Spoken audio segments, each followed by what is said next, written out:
Setiap peluang bisnis di dalamnya terdapat kesulitan, dan di setiap kesulitan di dalamnya terdapat peluang untuk mendapatkan keuntungan. Assalamualaikum warahmatullahi wabarakatuh. Perkenalkan, nama saya Triana Meva, NPM 1951040202, Prodi Manajemen Bisnis Syariah, Fakultas Ekonomi dan Bisnis Islam, UIN Raden Intan, Lampung. Mata kuliah Etika Bisnis Islam. Baik, pada kesempatan ini, video ini saya buat untuk memenuhi tugas UTS kami. Pada kesempatan ini, saya akan membahas tentang strategi bisnis di tengah pandemi COVID-19. Merebak pada kasus besar yang terjadi pada masyarakat saat ini, tentunya kita sudah mengetahui bahwa apa sih permasalahan dunia saat ini, atau apa yang sedang terjadi pada dunia saat ini, yaitu sebuah penyakit yang sedang melanda kita semua, yaitu COVID-19 atau bisa kita sebut dengan virus corona. Kasus ini ternyata tidak hanya berdampak pada sekelompok orang ataupun segelintir orang, tetapi hampir seluruh masyarakat merasakan dampak dari COVID-19 ini. COVID-19 ini berdampak dalam segi kesehatan, dalam segi pendidikan, dan dalam segi perekonomian. Jadi, roda perekonomian pada saat ini berlangsung sangat lambat. Mengapa demikian? Karena COVID-19 ini menyebabkan masyarakat itu jarang beraktivitas di luar rumah, sehingga menyebabkan pertumbuhan perekonomian berjalan sangat lambat. Tentunya, ini akan menjadi dampak negatif bagi seorang pembisnis, tidak hanya seorang pembisnis sebenarnya. Kepada masyarakat biasa pun ini sangat berdampak negatif.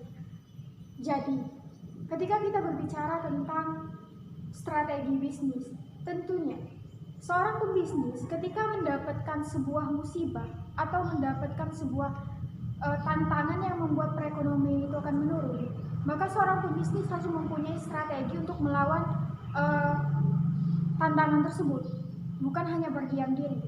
Jadi, hal mendasar yang perlu kita siapkan atau strategi yang perlu kita gunakan pada saat pandemi COVID-19, yang paling mendasarnya adalah konten online. Mengapa demikian? Pada saat pandemi saat ini, masyarakat jarang sekali keluar rumah, tetapi membutuhkan persiapan atau stok barang yang banyak untuk baik itu segi kesehatan, pendidikan, ataupun hal lainnya. Nah, dengan cara ini, seorang pembisnis harus tahu mencari celah sehingga mempermudah mereka untuk mendapatkan produk tersebut dengan cara tidak keluar rumah. Nah, untuk mendapatkan produk tersebut, sekarang kita sudah mengetahui bahwa ada bisnis online. Mengapa kita tidak bercampur baur dengan cara tersebut? Mengapa kita tidak berbisnis online pula? Nah, jadi teman-teman, cara yang pertama adalah menggunakan konten online, baik itu transaksi ataupun lainnya, sehingga memudahkan para masyarakat untuk mendapatkan barang yang mereka inginkan. Tetapi berbicara tentang bisnis online, memang semua orang sekarang sudah menggunakan cara tersebut, tetapi tidak semua orang menggunakan strategi yang baik ketika berbisnis online. Mengapa demikian? Seperti kita kaji bahwa banyak seorang pembisnis yang tidak memperhatikan kualitas, banyak seorang pembisnis yang tidak memperhatikan keinginan dari sang peminta atau sang pembeli, sehingga cara-cara tersebut atau strategi yang tidak baik tersebut menyebabkan tidak adanya pembeli yang setia. Jadi kawan-kawan, ketika kita berbicara tentang pembeli yang setia, bukan hanya sekedar pacar yang setia, tetapi seorang pembeli pun harus dicari pembeli yang setia. Caranya bagaimana? Salah satu caranya adalah ketika seorang pembeli ingin mendapatkan barang dari kita, tetapi ternyata barang itu tidak ada, maka kita harus menjelaskan secara detail dan menjelaskan mengapa pemesanan itu bisa terhambat. Misal, karena terkendala oleh produksi ataupun terkendala oleh sang pengorder atau pengantar. Kita harus menjelaskan sehingga sang pembeli tersebut bisa menerima alasan kita dan membuat sang pembeli tidak pergi untuk mencari penjual yang lain. Nah, jadi teman-teman, berbicara tentang bisnis online itu membutuhkan strategi. Jadi kita tidak hanya semata-mata berjualan untuk mendapatkan keuntungan selesai. Bukan. Selanjutnya, perhatikan kualitas. Kita berbicara tentang seperti jurusan kami manajemen bisnis syariah. Ketika kita mencontoh perilaku Rasul ketika berjualan, beliau selalu jujur. Jadi kita mengatakan jika produk ini memang tidak baik, mengapa kita tidak mengatakan kepada sang pembeli bahwa produk ini memang tidak bagus?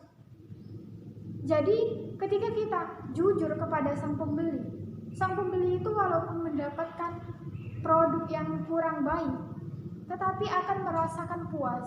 Puasnya kenapa? Karena ada kejujuran di dalam diri kita. Jika memang produk itu tidak baik, katakan tidak baik. Jika memang produk itu bagus, katakan bagus. Dan kita juga harus memberikan pemahaman kepada orang tersebut.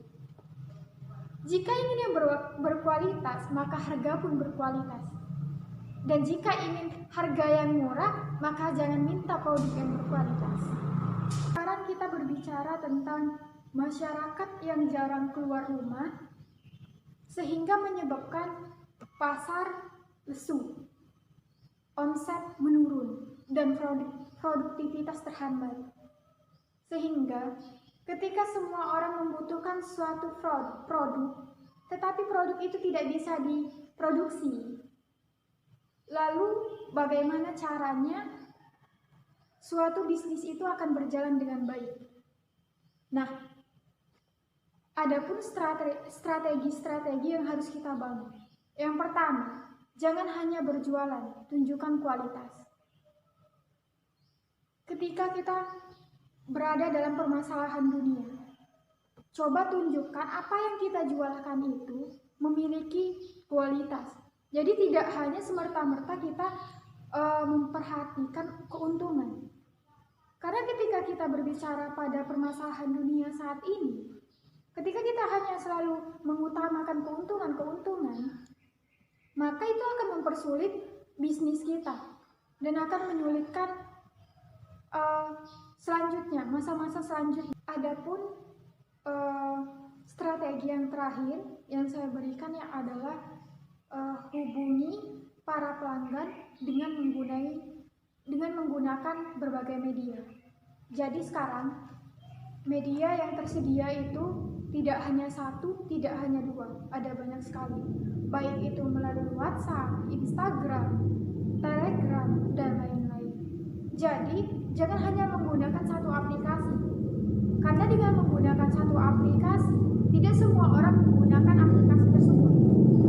Nah, jadi saran saya adalah gunakan berbagai media untuk menghubungi semua pelanggan. Dan yang menjadi pelajaran untuk kita adalah jangan segan-segan untuk menghubungi pelanggan. Karena ini pernah saya rasakan. Dulu, saya merasa bahwa untuk menghubungi pelanggan lebih awal itu gengsi. Lah, saya ini lebih tinggi dari dia, saya ini kakak kelas dia, atau saya ini lebih tua dari dia. Mengapa saya harus menghubungi dia terlebih dahulu? Nah, ternyata pemikiran yang seperti itu, cara yang seperti itu tidak bagus untuk seorang pembisnis. Karena seorang pembisnis harus berani memulai. Dari situ saya gunakan cara untuk menghubungi semua orang menggunakan berbagai media, dan dari situ pula saya mendapatkan berbagai pelanggan untuk membeli produk-produk yang saya jual. Jadi artinya untuk mendapatkan pelanggan, untuk mendapatkan orang-orang yang mau membeli barang-barang kita, produk-produk yang kita jual, tentunya tidak ada kata gengsi untuk menghubungi para pelanggan dari berbagai media. Dan yang pasti, bersikap ramahlah ketika Anda berjualan dengan seorang pelanggan. Karena dengan cara yang ramah, dengan cara yang bagus, itulah yang menjadi nilai positif pertama oleh seorang pelanggan.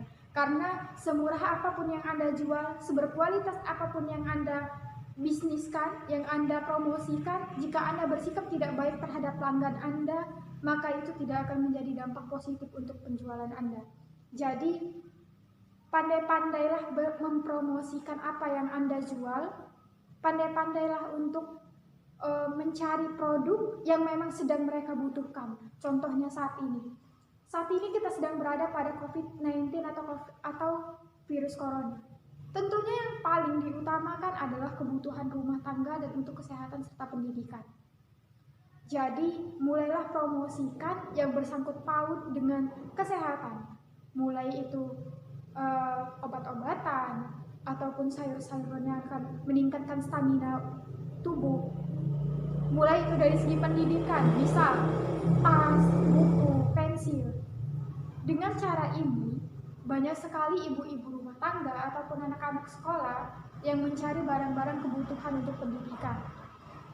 Jadi, semua itu tergantung dengan strategi kita. Karena ingatlah, seorang pembisnis tahu bagaimana mencari celah ketika terjadi permasalahan ataupun tidak ada permasalahan. Karena seorang pembisnis, dia tidak hanya berbisnis secara offline, melainkan secara online pun dia lebih menguasai. Karena seorang pembisnis itu pikirannya tidak hanya satu cabang, tapi berbagai cabang harus dikuasai dan harus memenuhi berbagai teori. Baik, demikianlah yang dapat saya sampaikan. Mohon maaf atas segala kekurangan dan kepada Allah saya mohon ampun. Saya akhiri, wabillahi taufiq wal hidayah. Wassalamualaikum warahmatullahi wabarakatuh.